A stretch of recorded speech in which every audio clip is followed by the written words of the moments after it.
There's a difference between opposing people on policy and allowing people to have the president to have the constitutional right to choose his cabinet as long as they're qualified. You're going to have the Greens going crazy over the EPA and Interior. You're going to have the teachers union going crazy over school choice. The broad outlines of what he's about to do are not understood by the American people, and they're in for a rude awakening. I've heard from a number of Democrats that will fight.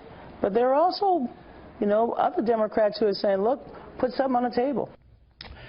Well, Fox News confirmed that there are plans by Senate Democrats to slow walk the confirmation hearings of at least 8 cabinet picks for President-elect Trump. And here they are on the screen, including the Secretary of State designate nominee, Rex Tillerson, and there you see the others who may face some challenges from Senate Democrats. They don't have the votes. We're back with the panel. Molly, they can't stop it from going forward, but they can slow it down. No, they absolutely can. It's almost comical, though, that Chuck Schumer puts out this list of 8 nominees that he wants to obstruct.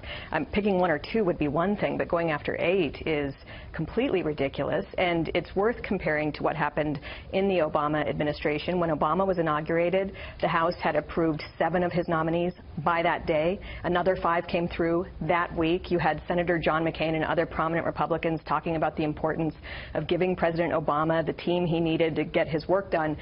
There was a lot made of Republican opposition to Obama that people started talking about a few years after Obama took office, when he pushed Obamacare through and whatnot. And that is very different than just out of the gate deciding you're going to obstruct. I'm also not entirely sure it's the wisest course of action for Democrats to take. Rather than picking and choosing a few key areas to oppose him on, this just sort of reflexively hostile approach could give the perception that they're just being unreasonably difficult for President-elect Trump. And of course, that works out very well for President-elect Trump. He would love to send the message that he's still fighting Washington and that he needs more support from the people in order to take these people down. Part of the swamp. Mara, there's this push to list these 8, which seems, as Molly mentioned, kind of strange, in that I talked to a senior Democrat before the holidays who said we can't get apoplectic about every nominee, otherwise we're going to lose. No, I thought, my understanding was the Democrats were going to pick and choose their battles. There were some that were important. Pruitt, you want to make an issue out of climate change. You want to ask him questions about that. You want to ask Rex Tillerson questions about climate change and also about Russia, because Russia is such a big issue now.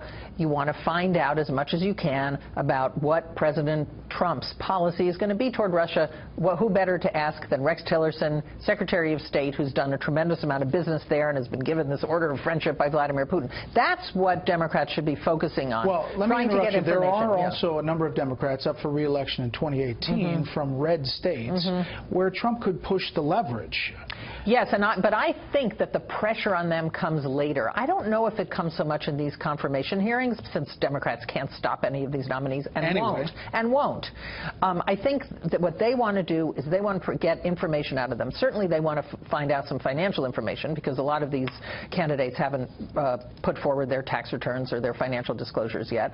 But also they want to try to figure out, Donald Trump has tremendous amounts of blanks in his policies. We don't know what he wants to do about Russia or NATO. We know the things he's said, but that's why I think these hearings are going to be important. I don't think, although I think 8 is a little bit of a long of a list, they're not doing anything that different than other opposition parties have done we yet. should expect at least one of these cabinet nominees to have something that pops up. At least if you look at recent history, every administration has had one. I mean, who thought that Tom Daschle wouldn't make it through a confirmation hearing? And he didn't. Your thoughts on all this? I think this is bad strategy on the part of Democrats. Look, they've spent 8 years accusing the Republicans of being obstructionists, of caring about nothing but stopping the Obama agenda. That stuck to some extent. It hurt the Republicans. And they are now going to start, the Democrats are going to start their tenure in opposition by throwing sand in the gears of nominees who haven't even started. This administration hasn't even begun. What's the basis for saying you want to stop them when you don't even know what they're going to do? You question the nominees on their plans. You can have a good debate on climate change or the Russians or whatever. But to announce in advance you're going to do everything you can to slow them down so he can't get started until March, that's not good for the Democrats. They got shellacked. They have to come up with an agenda, and they can't say, we're just here to stop. And latest thing, very quickly, Molly, the latest push by the left is that President Obama will appoint Merrick Garland to the U.S. Supreme Court in the 5 minutes between Congress. When this Congress ends and the next Congress comes in, it's 11:55 a.m. tomorrow. No way. I mean, I want to say no way. That is such a crazy conspiracy theory to think that it would happen. I'm a little nervous about saying it and telling you. You never know. A lot of things have happened, but we'll keep you covered either way. Thanks, panel.